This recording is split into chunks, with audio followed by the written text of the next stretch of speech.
Ayan, kaibigan, isang mapagpalang umaga, tanghali, hapon at gabi sa iyo. Saan ka man ngayon naroon, saan man sulok sa daigdig na ito, binabati kita ng mapagpalang araw sa iyo. Alam kong ito ang panahon upang tayo ay makinig at magbubulay-bulay sa salita ng ating Panginoon. Amen. So samahan niyo po ako sa sandaling ito. Tayo po muna ay magpupuri sa ating Panginoon at pagkatapos magbubulay-bulay tayo sa kanyang salita at ipagpatuloy po natin ang serye ng ating pag-aaral sa salita ng Panginoon. Amen. Samahan niyo ako kaibigan. Kung alam mo ang awiting ito, sabayan niyo po ako. Amen. Hallelujah. Purihin ka, Panginoon.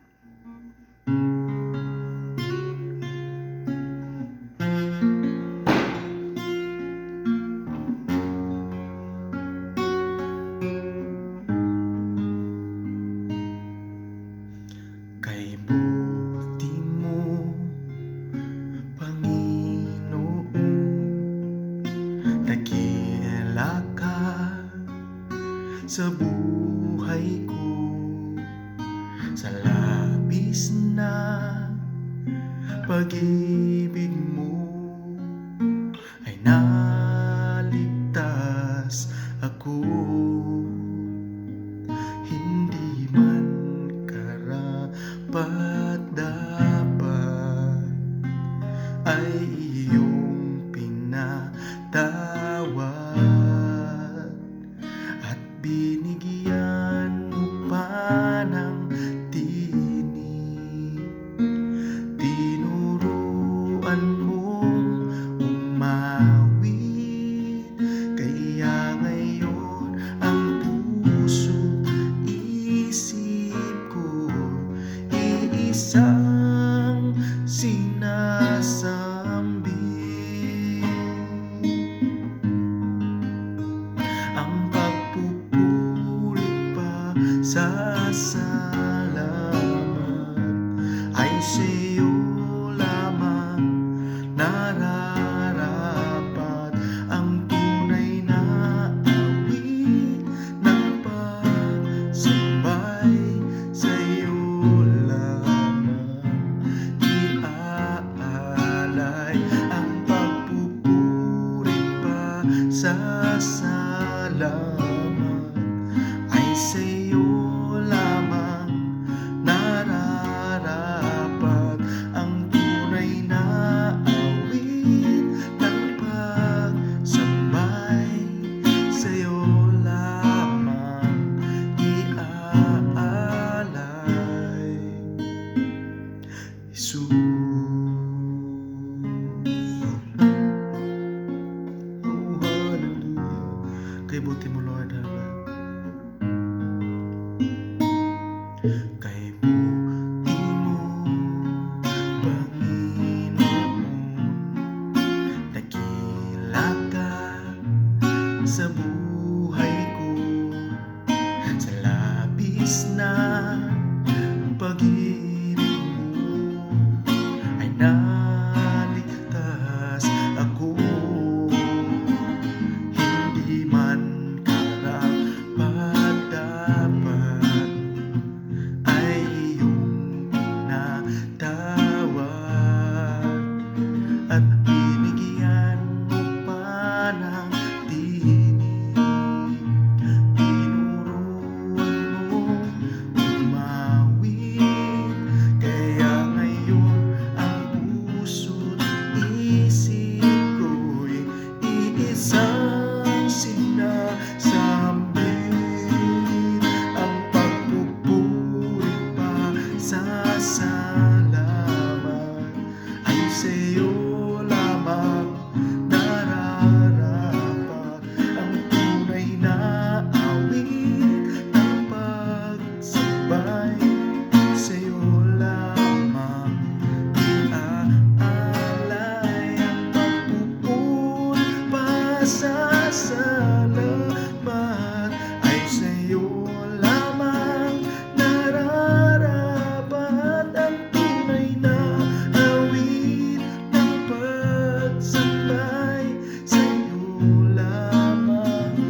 Jesus,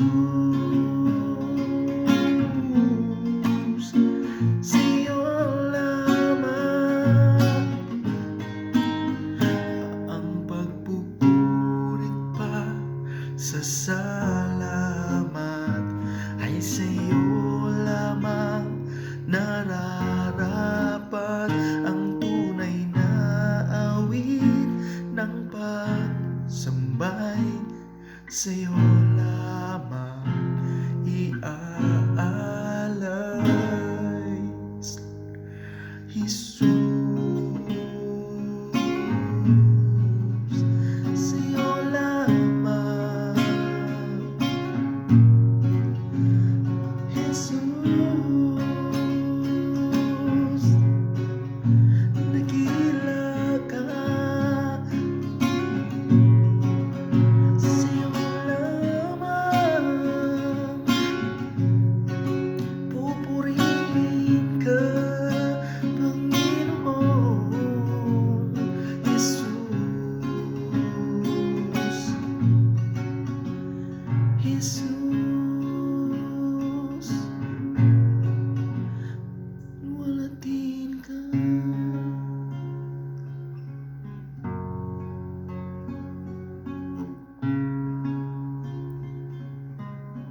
Lord, salamat po Panginoon sa mga oras na ito na muli, Panginoon, ay kami ay iyong sinamahan sa buhay namin ito, Panginoon. Tunay kang napakabuti, Lord, sa buhay namin. Hindi mo kami pinagkukulang, hindi mo kami pinapabayaan, Panginoon. Salamat sa panahon ito na ikaw ay nakaniig namin, Panginoon. Ikaw ang aming Diyos na makapangkriyan sa lahat. Full of compassion, full of love, full of forgiveness, full of holiness, Lord. You are worthy to be praised, Father God in heaven, because you love us, Lord. You love us first, Lord God, and we love you, Lord, because you love us first and you forgive us, Lord. Thank you so much, Father God in heaven, for your Son, Jesus Christ, our Lord and Savior, Father God, na nagbigay sa amin ng pribilehiyong ito upang ikaw ay aming makaniig sa aming bawat panahon, bawat pagkakataon ng aming buhay na ginugol sa daigdig na ito, Panginoon. Samahan niyo po kami, Lord, sa aming pagbubulay-bulay ng iyong makapangyarihang salita upang nang sa ngayon, Panginoon, ay mas lalo naming mapag-igi ang aming buhay dito sa ibabaw ng lupa at mas lalo kaming tumatag anuman ang mga pagsubok na aming tatahakin sa aming buhay. Pagpalain niyo po ang aking kaibigan na nakikinig at nanonood ngayon. Lord, samahan mo po ang kanyang buhay, ang kanyang buong pamilya. Samahan niyo po kami, Banal na Espiritu Santo. We encourage you, we acknowledge you in this time, Panginoon, that your presence be with us and your guidance be with us. You are our teacher, Father God. You are our teacher, Holy Spirit. Kaya pinagkakatiwala namin sa iyo ang aming mga gagawin. Samahan niyo po kami. Muli, binabalik ko sa iyo ang pinakamataas na papuri, pagpapasalamat at pagluwalhati at pagsamba sa matamis mong pangalan, Panginoon Jesus, na aming Panginoon tagapagligtas. Amen. Amen. Amen. Ayan, kaibigan. Salamat. Salamat muli. Isang mapagpalang araw sa iyo. Naniniwala ako na ang Diyos ay kumikilos sa buhay mo sa lahat ng pagkakataon. At I believe God is working in our lives, every second of our lives. Amen? So tayo naman po ay magpatuloy sa ating tinatalakay. Hindi na po natin patatagalin kasi humahaba po ang ating intro. So yun po. Salamat muli sa pagdako mo sa channel ko. Kaya naman, ngayon ating tatalakayin muli yung Seeking God lifestyle. Okay? Hindi ko na nakalimutan, Seeking God lifestyle. So ito naman yung memory verse natin. Ito yung memory verse natin na sinabi ko nung last, di ba? 1 Peter chapter 5 verse 7, di ba? Sabi niya doon, cast all your cares upon Him and He cares for you. So, ipagkatiwala natin sa Kanya ang lahat ng ating mga alalahanin, lahat ng ating pagdududa, lahat ng ating pangarap sa buhay, ipagkatiwala natin sa Panginoon because God cares for you, cares for me also. Amen? Palakpakan mo natin ang ating Panginoon. Napakabuti at napakasarap po ang feeling na tayo ay sinasamahan palagi ng ating Panginoon sa kabila ng lahat ng mga nangyayari sa ating daigdig. Amen? So, natapos na po natin ang number 1, humility. Number 2, repentance. Number 3 ay fervent prayer or frequent prayer. At itong number 4 ay mahalaga rin po ito. Hindi po pwedeng mawawala ito sa ating pagsisik or lifestyle sa ating buhay mananampalataya kay Kristo. Seeking God is also need perseverance. This is number 4. Perseverance. The word perseverance. Say it with me again. The word perseverance. Perseverance. Okay? What is perseverance? Okay? Ano bang pagkakaunawa natin sa salitang perseverance? Di ba? Pag sinabi natin perseverance, persistence or endure. Di ba? Kaya nga pag ikaw ay porsigido kang manalo sa isang karera, kailangan mong mag-exercise. O kailangan, kung halimbawa gusto mong manalo sa boxing, tulad ni Manny Pacquiao. Example, Manny Pacquiao, di ba? Mayroon siyang perseverance, pagtitiis sa mga hirap at pasakit sa kanyang katawan na dinadanas. Alam niya yun, pagkatapos ay may katagumpayan, di ba? So, ito nga po yung sinasabi ng ating Panginoon. Perseverance is also a seeking God diligently. Okay? It is seeking God diligently. When we persevere our faith in God, we are seeking God diligently. And we are encountering in His presence when we are in a perseverance mood. Okay? So, we must hunt God every single moment of our life. Ha? Kailangan natin yang gawin. Hindi lang magpapakumbaba, hindi lang manginang tawad, at hindi lang tayo mananalangin. Kailangan nating pagtiisan ng lahat ng yan. So, sama-sama yan. Hindi po pwedeng mawala rin dyan ang isa dyan. Okay? Mayroon pang panglima. So, ano na lang sa susunod na yun? Part 5. Okay? So, ito yun. Perseverance is persistence or endure. Okay? So, paano ba natin ma-develop ang perseverance natin? How can we develop our perseverance in life? Paano natin yan ma-develop? So, I will give you 5 T. Okay? 5 T. 5 T. Okay? Ano yung unang T? Testing. Testing.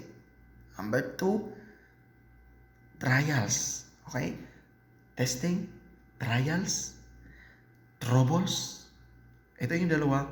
Yung last naman at pang-4 sa pang-5, truth and trust. Okay? So, may natututunan tayo kahit pa paano, di ba? So, yung sa 5 T na yan, di mo na 5T. Hindi ko na makakalimutan yan pag 5T. Testing, trials, troubles, truth, and trust. So, ang perseverance ay madidevelop ito sa buhay natin pag natututunan natin itong 5 T na ito sa buhay natin.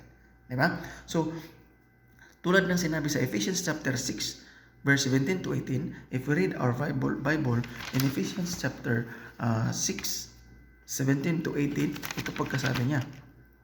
Ephesians chapter 6, 17 to 18, sabi niya, ito yung kailangan nating ma-develop at panghawakan. Sabi niya, isuot ninyo ang helmet ng kaligtasan at gamitin ang tabak na espiritu na walang iba kundi ang salita ng Diyos. So, isuot natin yung helmet ng total ligtas ka na, kapatid. Ligtas na tayo because of the blood of Jesus Christ. So, we must wear the helmet of salvation in our life at tabak ng espiritu na walang iba kundi ang salita ng Diyos. At ang lahat ng ito ay gagawin ninyo na may pananalangin at pagsamo. So, pray continuously. Pray continuously. Perseverance. So, sabi niya yun, manalangin kayo sa lahat ng pagkakataon sa pamamagitan ng patnubay ng Espiritu at lagi kayong maging handa at patuloy na ipanalangin ang lahat ng hinirang ng Diyos. So, yan ang nais ng Diyos sa atin. Pray continuously. Pray fervently. Pray frequently. Okay? So, dapat matutunan din natin ang perseverance. When we pray, we are perseverance also that. That is also perseverance. Pag tayo ay nananalangin, dahil dumaan tayo sa pagsubok, kaya nga may trials, may testing, may troubles, kasi doon tayo lumalapit sa ating Panginoon. Amen? So, perseverance, it can be test, trials, and troubles in our life. Kapag hindi ka dumaranas ng mga bagay na ganyan, maaring baka wala kang Diyos. Yan ang nakakatakot. Baka hindi mo nararamdaman yung mga pagsubok na yan, or hindi ko alam kung bakit hindi ka nakakaranas ng yan. Abnormal siguro ang isang taong hindi nakakaranas ng pagsubok sa buhay. Alam niyo sa Bible, isang apostol na nag-share ng kanyang pagtitiis. Tingnan natin ang buhay ni Apostol Pablo. Paul shared about his perseverance. Kasi nakaranas talaga siya ng pagsubok sa buhay. Ito, dating persecutor ng mga mananampalataya kay Kristo to. Pero ito po ang sabi niya doon sa 2 Corinthians chapter 2, chapter 11 verse 24. Okay, bubuksan natin para malaman natin yung kwento ng kanyang trials at pagsubok sa buhay, troubles in life, di ba? 2 Corinthians chapter 11 verse 24 to 28. Itong sabi niya. Sabi ni Pablo, 5 beses akong tumanggap ng 39 na hagupit mula sa mga Hudyo. Grabe, napakalupit ng ginawa sa kanya. Di ba? 3 ulit kong naranasang hagupitin ng mga Romano at minsan namang binato. 3 bisis kong nararanasang mawasak ang barko na aking sinasakyan. At minsay maghapon magdamag akong lumulutang-lutang sa dagat. Grabe to. Sa malimit kung paglalakbay, nalagay ako sa iba't ibang panganib sa mga ilog, sa mga tulisan, sa mga kapwa ko Hudyo at sa mga hintil, mga panganib sa lungsod, sa ilang, sa dagat, sa mga nagpapanggap na mananampalataya. Naranasan ko rin ang mga labis na hirap at pagod, malimit na pagpupuyat at matinding gutom at uhaw. Naranasan ko ang ginawin, ngunit wala man lamang maibalabal. Grabe. Bukod sa lahat ng yan ay inaalala ko pa araw-araw ang mga iglesia. Grabe. Ito ang turo sa atin ng ating Panginoon. Tulad ni Pablo, isang apostol, nakaranas na ng iba't ibang klase ng pagsubok sa buhay. Kaya ikaw at ako, kaibigan, kailangan natin ang salita ng Panginoon. Perseverance. We need perseverance, persistence, and endurance to overcome this challenging of our life. Kapag hindi mo matututunan yan, hindi ka makakapagtagumpay o hindi mo matatagumpayan ang lahat ng nangyayari sa buhay mo. Kaya tinuturo sa atin ang salita ng Panginoon. Kung wala ang salita ng Panginoon, hindi tayo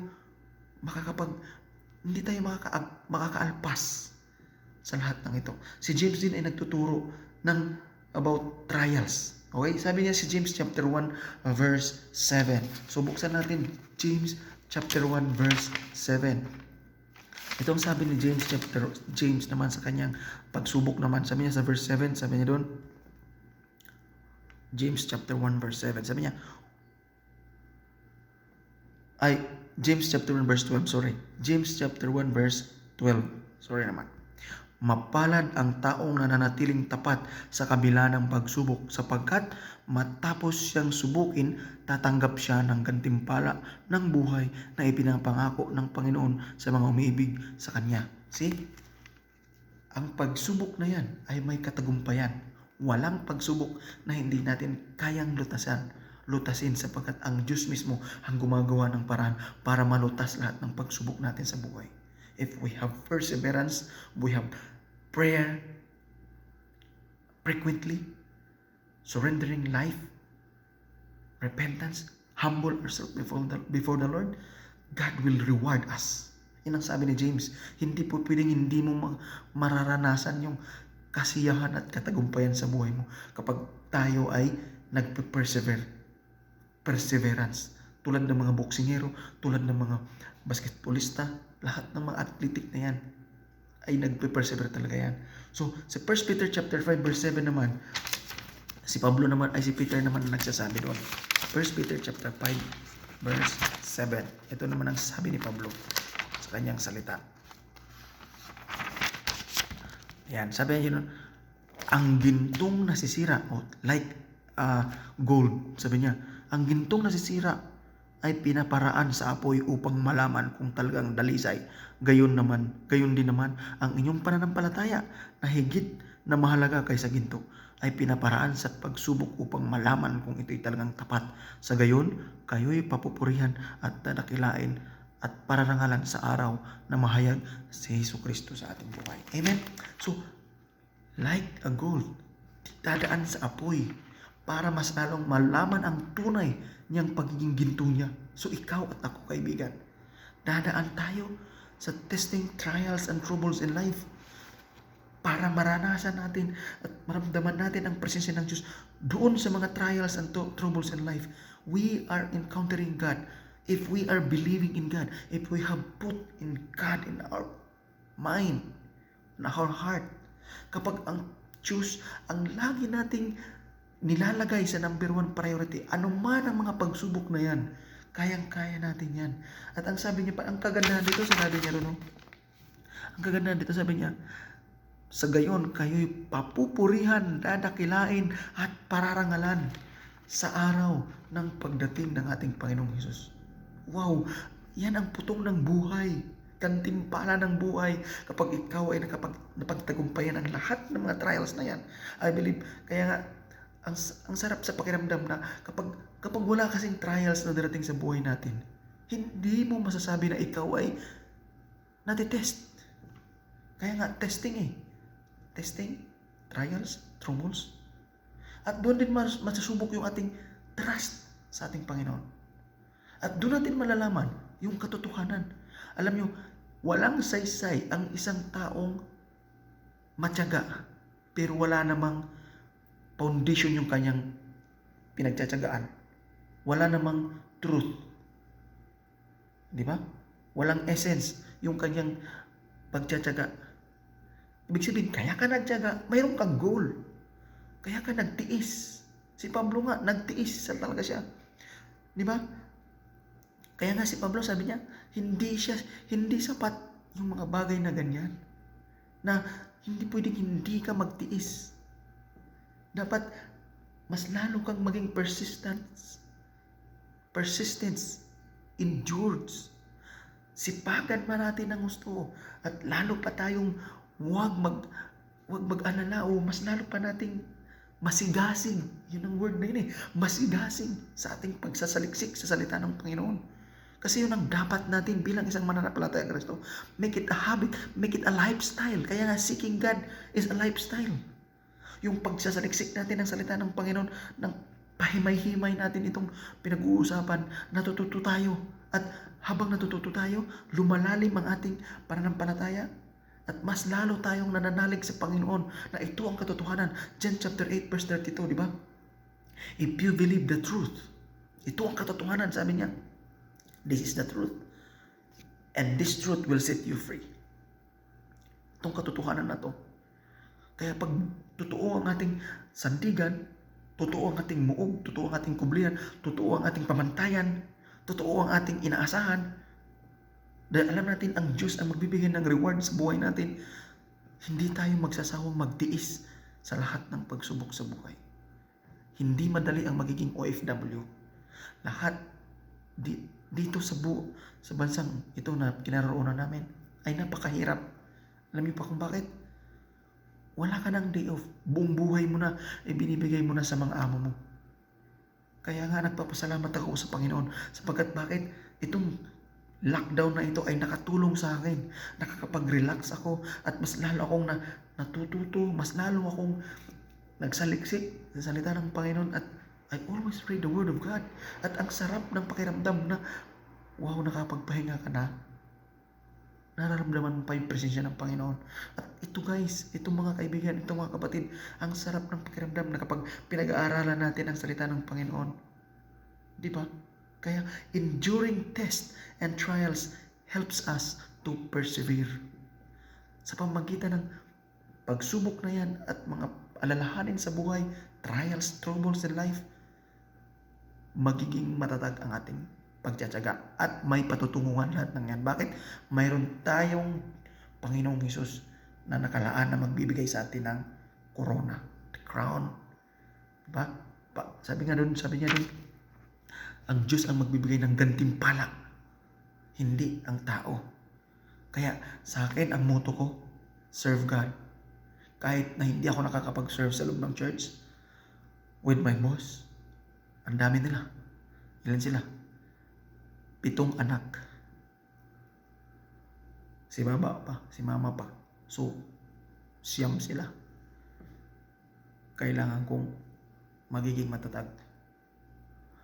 Kasi bawat minuto, mawala nga lang ako ng 10 minuto sa normal days. Naku po, halos pagkain, susubukan na lang, hindi mo pa magawa. Kaya sabi ko, Lord, give me the wisdom at give me the strength, Lord God. I always ask God strength. Kasi ang hirap talaga. Hindi nyo lang alam, Pero ang sarap naman, yung hirap na ito ay napakasarap naman ang pakiramdam. Bakit? Kasi alam kong sinasamahan ako ng Diyos. Kasi kung wala ang Diyos sa buhay ko, matagal ko nang sinukuan to. Matagal na akong nag-resign, matagal na akong umuwi ng Pilipinas. Pero bakit? Pag dumating ba ako sa Pilipinas, pag umuwi ba ako, magiging okay ba ang buhay ko? Hindi rin ako makakasiguro. Kasi kailangan mo talagang harapin lahat ng yan. Walang easy life, walang easy money. Lahat yan pagtitiisan ng isang tao. Amen? So si Pablo naman, hindi na kontento. Kahit na dumanas na siya sa lahat ng pagsubok.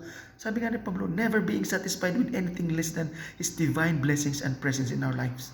So, hindi siya nakontento. Kaya sabi niya sa Philippians chapter 3, verse 12 to 14. Itong sabi niya, not that I have already obtained all of this or have already been made perfect, but I press on to take hold of that for which Christ Jesus took hold of me. Yes, pinangawakan ko rin itong salita ng Lord na ito. Brothers, I do not consider myself yet to have taken hold of it. But one thing I do, forgetting what is behind and straining toward what is ahead, I press on toward the goal to win the prize for which God has called me heavenward in Christ Jesus. See, ang sarap. Tinawag tayo para ipakita sa mundong ito na ang Diyos ay buhay. Ipaparanas niya lang lahat ng yan, pero God is with you. God is with us. Yun ang sabi niya, di ba, sa Hebrews chapter 13 verse 5, God will never leave you nor forsake you. Yan ang pangako ng Panginoon. Hindi niya tayo pababayaan kahit kailan. Yung mga masasamang tao nga, hindi nga pinapabayaan. Ikaw pa kaya at ako pa kaya na may pananampalataya at pananalig sa ating Panginoong Hesus? Di ba? Kaya, ang sarap ng pakiramdam. Yung ating pagtsatsaga, perseverance. Yung ating pagpupursu. Yung ating mga hinanaing sa ating Panginoon. Siguradong tutugunin yan. Bakit? Ang Diyos mismo ang nangako. Alam niyo kaibigan, itong sasabihin ko sa inyo, may kahinaan ng Diyos. Naniniwala ba kayo na walang kahinaan ng Diyos? Naniniwala ako may kahinaan ng Diyos. Although He is a powerful God, He is a very powerful God. No one can fathom His love, His mercy, His holiness, but mayroon siyang weakness. Alam mo kung ano yun? Sasabihin ko sa iyo. Ito, alam mo ang kahinaan ng Diyos kapag nangako na siya sa iyo. At yung pangako niya na pinanghahawakan mo, hindi pwedeng hindi niya itutuparin yan. Dahil once na hindi niya tinupad yan, hindi siya Diyos. Di ba? Kaya ang kahinaan niya, pag sinabi mong, Lord, I have faith in you, magkakaroon ako ng bahay, magkakaroon ako ng sasakyan, magkakaroon ako ng asawa. At that is your will, Lord God. Pag sinabi mo yan, sasabihin mo, patay, yung anak kong yan. Kahit obligado na akong ibigay sa kanya. Kasi nakita ko na anak, kumbaba na siya. Humingi na siya ng tawad, nagsisi na siya, nagpasakop na siya sa akin, at naging matyaga siya sa lahat. At talagang manalanginin siya, mapanalanginin siya. Kaya, kahinaan ko yan. Sabi ng Panginoon, ibibigay ko ang lahat ng kahilingan mo. Kasi naniniwala ako na ikaw ay talagang may tiwala sa akin. Yun ang kahinaan ng Diyos. Na kapag ikaw ay nagtitiwala sa Kanya, ibibigay niya sa iyo. Amen? Like si Job, maalala niyo yung buhay ni Job, di ba? Story of Job. Marami pang iba. Kahit si Paul, lalo niyang pinag-igihan. Marami pang mga kwento sa Bible na talagang nagtiyaga sa ating Panginoon. Amen? So, be focused and diligent in your seeking after God. Persevere in your hunt for God. Day after day. Week after week, month after month, year after year.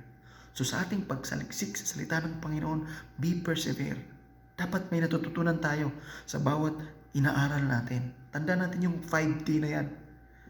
Testing, trials, troubles, trust, and the truth will set you free. Amen? Sana, kaibigan, ay may natutunan ka sa ating pang-apat na serye. Mayroon pang last.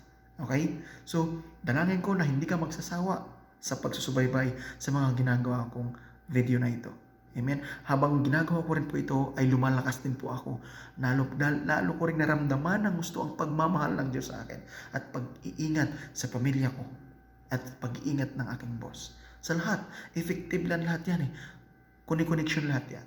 Kapag ginagawa natin ito para sa Panginoon, para sa kalulhatian ng ating Panginoon. Amen. Salamat kaibigan sa pagsabaybay mo. Salamat sa pagsama mo sa kalahating oras. Tayo naman po ay manalangin na sa oras na ito. Amang Diyos na makapangyarihan sa lahat, purihin ka, dakilain ka, luwalhatiin ka, sambahin ang iyong pangalan. Ikaw ang kataas-taasang Diyos na may lalang ng langit at ng lupa at nakakat-arok ng aming mga iniisip, Lord. Thank you, Lord God, for teaching us your powerful word, perseverance, endurance, persistence. Lord God, thank you so much. The trials, the troubles, the testing of our life is you made it, Lord, para mas lalo kaming tumibay sa aming pananampalataya at pananalig sa iyo. At alam namin ang gantimpala ay sa iyo lamang nagmumula, sa iyo lamang manggagaling ang lahat ng ito. At hindi ang mga tao ang magbibigay ng gantimpala ng aming pagtitiis, ng aming pagtsatsaga. Ikaw lamang, Panginoon, ang magbibigay niyan. Ano man ang mangyari sa buhay namin, Panginoon, we hold on to your promises. And we love you, Lord, because you love us first. You love us. You love us first, Lord God. Salamat, Panginoong Hesus, sa buhay mong salita. At ito ang salitang ito ang magbibigay kaliwanagan sa amin at kalayaan. Free to live a godly life. Lord, teach us more about your word. Salamat sa buhay ng kaibigan ko na nanonood ngayon. Pagpalain ng kanyang buhay, kanyang pamilya, kanyang anak, kanyang pangako, kanyang mga pangarap sa buhay. I pray, Lord God, that you fulfill in the name of Jesus. Ano mga karamdaman na meron siya ngayon, Panginoon, I rebuke it in the name of Jesus. Hallelujah. In the name of Jesus, I rebuke it in the name of Jesus. Hallelujah.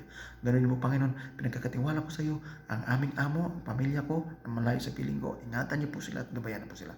Pagpalain niyo po si Baba Rachel, 10 ng kanyang pamilya at kanyang mga anak, Panginoon, kanyang pangangatawan, at naway, gabayan niyo po ang bawat plano namin sa aming mga buhay. Pagpalain niyo po ang bansang Pilipinas, pagpalain niyo po ang aming Pangulo, ingatan niyo po ang kanyang kalusugan upang matapos po niya ang kanyang termino ng mahusay at may kapayapaan sa puso. Pagpalain niyo po ang bawat mamamayang Pilipino, pagpalain niyo po ang bawat OFW na nanonood at nakikinig sa video ito. Salamat po, Panginoong Hesus. Salamat po, Banal na Espiritu, sa pagtulong mo upang ang salita mo ay patuloy namin itong mananamnam at mararanasan sa aming mga buhay. Salamat po.